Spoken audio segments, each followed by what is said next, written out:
షబ్బాష్ India. Operation సింధూర్లోనే కాదు, cricket గ్రౌండ్లో కూడా same results. India wins.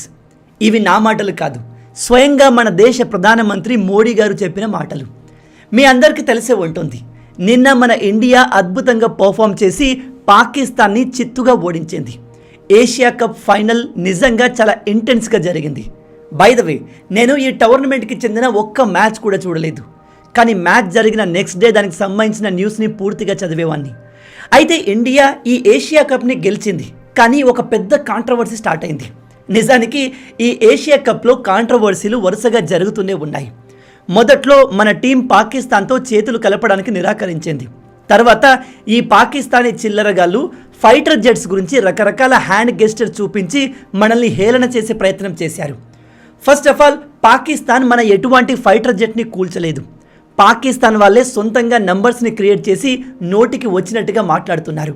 Shocking విషయం ఏమిటంటే, నిన్న మన ఇండియా అన్ని టీమ్స్ని ఓడించి ఫైనల్గా విన్ అయి ఏషియా కప్ని గెలిచింది. ఆ తర్వాత కూడా మన టీంకి ఆ కప్పుని ఇప్పటి వరకు ఇవ్వలేదు. మన భారత్ ఈ ఏషియా కప్తో 9వ ఏషియా కప్ టైటిల్ని గెలిచింది. అయితే ఈ టోర్నమెంట్ని గెలిచిన తర్వాత కూడా మన ఇండియా ట్రోఫీని తీసుకోవడానికి నిరాకరించింది. ఎందుకో తెలుసా? ఈ Pakistani minister and Asian cricket council ప్రెసిడెంట్గా ఉన్న మొహసిన్ నఖ్వీ చేతుల మీదుగా ఆ కప్ని తీసుకోవాలి. అయితే వీడు మన ఇండియాకు అగెన్స్ట్గా చాలా మాట్లాడాడు. అలాగే మన ఇండియాని మాక్ చేస్తూ AI జనరేటెడ్ ఇమేజెస్ కూడా పోస్ట్ చేశాడు.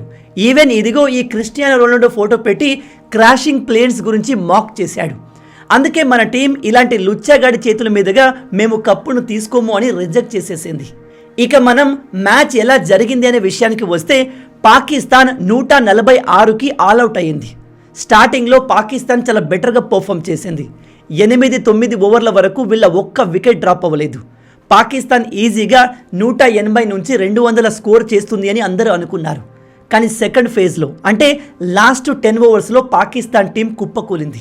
వీళ్ళు మొత్తం 20 ఓవర్లు కూడా ఆడలేకపోయారు. 146కి ఆల్అవుట్ అయిపోయారు. ఇక ఇండియా పర్ఫార్మెన్స్ విషయానికి వస్తే, మన స్టార్టింగ్ బ్యాటింగ్ పర్ఫార్మెన్స్ అంత గొప్పగా లేదు. అభిషేక్ శర్మ మిగతా అన్ని మ్యాచెస్లో బెటర్గా పర్ఫామ్ చేశాడు, కానీ ఫైనల్లో చేయలేకపోయాడు. ఆ తర్వాత వరుసగా 3 వికెట్లు పోయాయి. ఒక రకంగా ఈ మ్యాచ్ ఇండియా చేతుల నుంచి పోయింది అనుకున్నారు. చాలామంది ఫ్యాన్స్ డిసప్పాయింట్ కూడా అయ్యారు.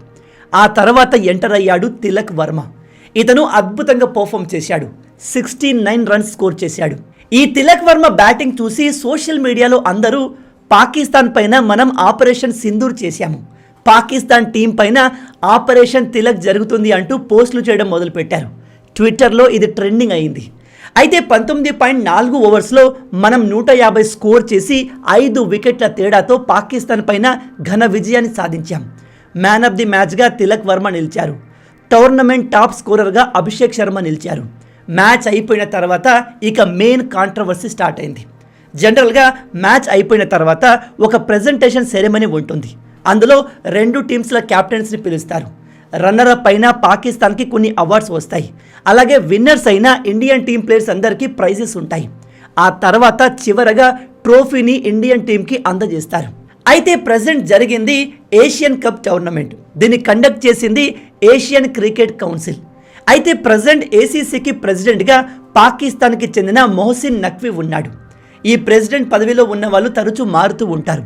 ఈసారి పాకిస్తాన్ వాళ్ళు ఉన్నారు. అయితే ఇంత పెద్ద పొజిషన్లో ఉన్న ఇతను అన్ని టీంలను సమానంగా చూడాలి. కానీ వీడు ఒక పాకిస్తానీ లుచ్చాగాడు. కాబట్టి మోరల్ కోడ్ని వదిలి ఒక పర్టికులర్ టీం, అంటే ఇండియన్ టీంని టార్గెట్ చేసి సోషల్ మీడియాలో పోస్టులు పెట్టడం చేశారు. ఇదిగో ఇలాంటి పోస్టులు ఇండియాను రెచ్చగొట్టేలాగా చేశాడు. అలాగే వీడు పాకిస్తాన్ టీంతో ఏం చెప్పాడో తెలుసా? గ్రౌండ్లో మీరు ఇష్టం వచ్చింది చేయండి, ఇండియాను రెచ్చగొట్టడానికి ఇష్టం వచ్చిన హ్యాండ్ గెస్టర్లు చేయండి, ఏం జరిగినా నేను చూసుకుంటాను అని చెప్పాడు.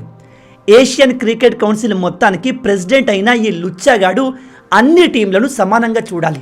ఈవెన్ వాడు పాకిస్తాన్ వాడైనప్పటికీ కూడా ఒక టీంకి ఫుల్గా సపోర్ట్ చేస్తూ ఇతర టీంలపైన పార్షియాలిటీ చూపడం సరికాదు.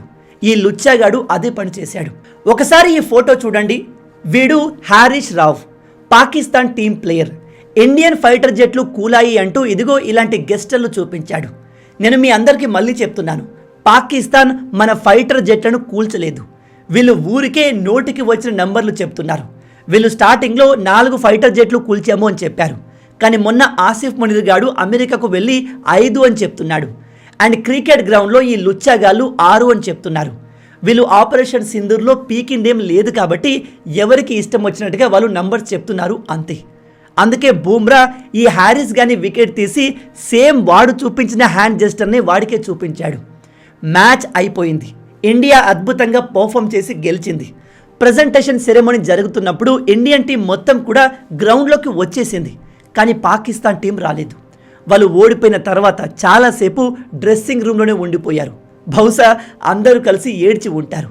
డ్రెస్సింగ్ రూమ్లో 1 గంట వరకు ఏడ్చి ఆ తర్వాత ప్రజెంటేషన్ సెరెమనీకి వచ్చారు.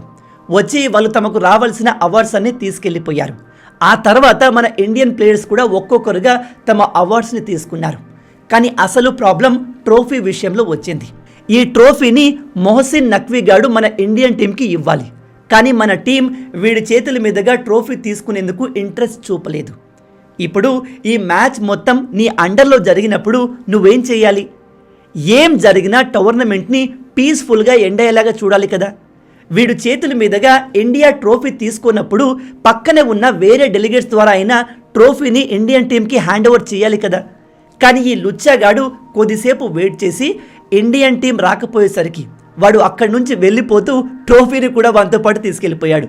కానీ మన ఇండియన్ టీం దాంతో ఆగలేదు. ఒకసారి ఈ ఫోటో చూడండి. T20 వరల్డ్ కప్ గెలిచినప్పుడు రోహిత్ శర్మ గారు ఎలా అయితే ట్రోఫీని తన టీంకి ఇస్తూ సెలబ్రేట్ చేశారో సేమ్ అలాగే ఇక్కడ సూర్యకుమార్ యాదవ్ తన చేతిలో ట్రోఫీ లేదు, బట్ ఉన్నట్టు సెలబ్రేషన్ని సేమ్ అలాగే చేసుకున్నారు. గెలిచిన వాళ్లకు ట్రోఫీ ఇవ్వకుండా ఈ లుచ్చాగాడు ట్రోఫీని తనతో పాటు తీసుకెళ్ళిపోయాడు.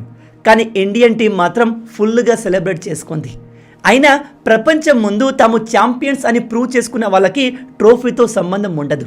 పైగా ఈ ట్రోఫీ గెలిచిన వాళ్ళకి ప్రైజ్ మనీ ఎంతో తెలుసా? $78,000. ఇండియన్ కరెన్సీలో కేవలం ఇది 65 లక్షలు. దీన్ని మనం ఐపీఎల్తో కంపేర్ చేయలేం. ఐపీఎల్ విన్నింగ్ మనీ ఎంతో తెలుసా? 20 కోట్లు. కాబట్టి ఇక్కడ ట్రోఫీ మ్యాటర్ కాదు. మీరు మిమ్మల్ని అభిమానించే ప్రజల ముందు ఇతర పవర్ఫుల్ టీమ్స్తో పోరాడి వాళ్ళను ఓడించి ఛాంపియన్స్గా నిలవడం ఇంపార్టెంట్. దాన్ని మన ఇండియన్ టీం చేసి చూపించింది.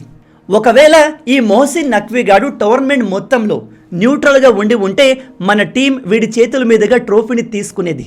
కానీ వీడు చాలా ఎక్స్ట్రాలు చేశాడు. అందుకే చివరికి వీడికి ఈ గతి పట్టింది.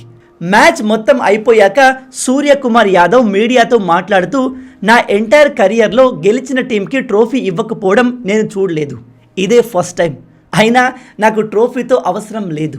నా అసలైన ట్రోఫీ మా టీం మెంబర్స్ అండ్ మమ్మల్ని సపోర్ట్ చేసిన సపోర్ట్ స్టాఫే నాకు అసలైన ట్రోఫీ అని చెప్పుకొచ్చాడు. అలాగే ఇండియా మ్యాచ్ గెలిచిన వెంటనే బీసీసీఐ టీం మొత్తానికి 21 కోట్ల రూపాయల ప్రైజ్ మనీని రివార్డ్గా ప్రకటించింది.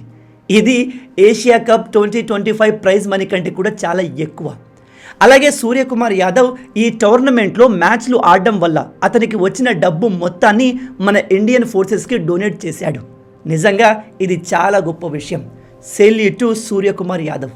మొత్తంగా పాకిస్తాన్ ఫైనల్లో ఓడిపోయి కూడా ఇల్లీగల్గా కప్పుని తమ దేశానికి ఎత్తుకెళ్ళిపోయి తమ దొంగ బుద్ధిని చూపించింది. నిజం చెప్తున్నాను, క్రికెట్ మ్యాచ్లు లైవ్లో టెలికాస్ట్ అవుతున్నాయి కాబట్టి పాకిస్తాన్ ఓటమిని ఒప్పుకుంది. లేదా వీళ్ళు ఆపరేషన్ సింధూర్లో లాగే మేమే గెలిచాము, కావాలంటే చూడండి ట్రోఫీ మా దగ్గరే ఉంది అని ప్రెస్ మీట్ పెట్టి ప్రపంచాన్ని నమ్మించే ప్రయత్నం చేసేవాళ్ళు. ఫేక్ న్యూస్లు స్ప్రెడ్ చేయడంలో, ప్రాపగండా రన్ చేయడంలో పాకిస్తాన్కి మించిన దేశం లేదు. మన బ్రహ్మోస్ మిసైల్స్ పాకిస్తాన్లోని ఎయిర్ బేస్లను దారుణంగా డిస్ట్రాయ్ చేసినప్పటికీ వీళ్ళు వరల్డ్ స్టేజ్ పైన మేము ఇండియా పైన గెలిచాము అని చెప్పుకుంటున్నారు. వీళ్ళ మాటలకి ఎటువంటి ప్రూఫ్ లేదు. కానీ మనం డిస్ట్రాయ్ చేసిన వీళ్ళ ఎయిర్ బేస్లకు సంబంధించిన ప్రతి ఫోటో ఆన్లైన్లో అవైలబుల్ ఉంది. బట్ స్టిల్ వీళ్ళు సిగ్గు లేకుండా మీడియా ముందుకు, కెమెరా ముందుకు వచ్చి మేమే గొప్ప, మేమే గెలిచాము అని డబ్బా కొట్టుకుంటారు. బ్రదర్, అదంతా కాదు. ఇప్పుడు ట్రోఫీ నిజంగా పాకిస్తాన్ ఎత్తుకెళ్ళిపోయిందా అంటే ఏమో. ఈ మొహసిన్ నఖ్వీ గాడు ఇండియాకు ట్రోఫీని ఇవ్వకుండా తీసుకెళ్ళిపోయాడు. మరి వీడు పాకిస్తాన్కి ఎత్తుకెళ్ళిపోయాడా, ఇంకా ఎక్కడైనా పెట్టాడా మనకు తెలియదు. బట్ క్రికెట్ రూల్స్ ప్రకారం ప్రజెంట్ ట్రోఫీ ఎక్కడున్నా దాన్ని ఇండియాకు ఇవ్వాల్సిందే. అండ్ ట్రోఫీని ఇవ్వకుండా తీసుకెళ్ళిపోయినా వీడిపైన ఖచ్చితంగా యాక్షన్ ఉండబోతుంది. మొత్తంగా ఆపరేషన్ సింధూర్లో మన మిలిటరీ ఫోర్సెస్ ఎలా అయితే పాకిస్తానీ ఫోర్సెస్ని చిత్తు చేశాయో సేమ్ అలాగే మన క్రికెట్ టీం కూడా పాకిస్తాన్ టీంని చిత్తు చేసింది. నిజానికి మన ఇండియన్ క్రికెట్ టీం పాకిస్తాన్తో ఈ గేమ్స్ని ఆడాల్సింది కాదు, కానీ ఆడి మనందరినీ మళ్ళీ గర్వపడేలా చేసింది, అందులో డౌట్ లేదు. బట్ నెక్స్ట్ టైం మన పైన యుద్ధానికి వచ్చిన శత్రువులతో ఇలాంటి మ్యాచెస్ అది ఏ స్పోర్ట్లో అయినా సరే కండక్ట్ చేయకపోతే మంచిది. ఎందుకంటే ఈ గేమ్ ఆడి మనం పాకిస్తాన్ ఉగ్రవాదుల చేతిలో ప్రాణాలు కోల్పోయిన ఫ్యామిలీస్ని అలాగే మన ఆర్మ్డ్ ఫోర్సెస్ని అవమానించినట్టు. దీని గురించి మీరేమనుకుంటున్నారు? అండ్ మన ఇండియా పాకిస్తాన్ని చిత్తు చేయడం పైన, పాకిస్తాన్ ఈ ట్రోఫీని ఓడిపోయినప్పటికీ ఎత్తుకెళ్ళడం పైన మీ ఒపీనియన్ని కింద కామెంట్లో మాతో షేర్ చేయండి. అండ్ మీలో ఎంతమంది ఈ టోర్నమెంట్ మొత్తంలో నాలాగా ఒక్క మ్యాచ్ కూడా చూడకుండా ఉన్నారు కింద కామెంట్లో చెప్పండి. ఈ వీడియో మీకు నచ్చింది అనుకుంటున్నాను. నచ్చితే అలా ఊరికే చూసి వెళ్ళిపోకుండా వీడియోని లైక్ చేసి మన ఛానల్ని సబ్స్క్రైబ్ చేసుకోవచ్చు కదా. మన తెలుగు యువతను ఎంత వీలైతే అంత దేశభక్తులుగా మార్చే మిషన్తో పనిచేస్తున్నాము. ఛానల్ని సబ్స్క్రైబ్ చేసి ఆ మిషన్లో మీరు కూడా భాగం అవ్వండి. రాబోయే వీడియోలో ఇంకో ఇంట్రెస్టింగ్ టాపిక్తో మళ్ళీ కలుద్దాం. అండ్ దెన్ జై హింద్ అండ్ జై భారత్.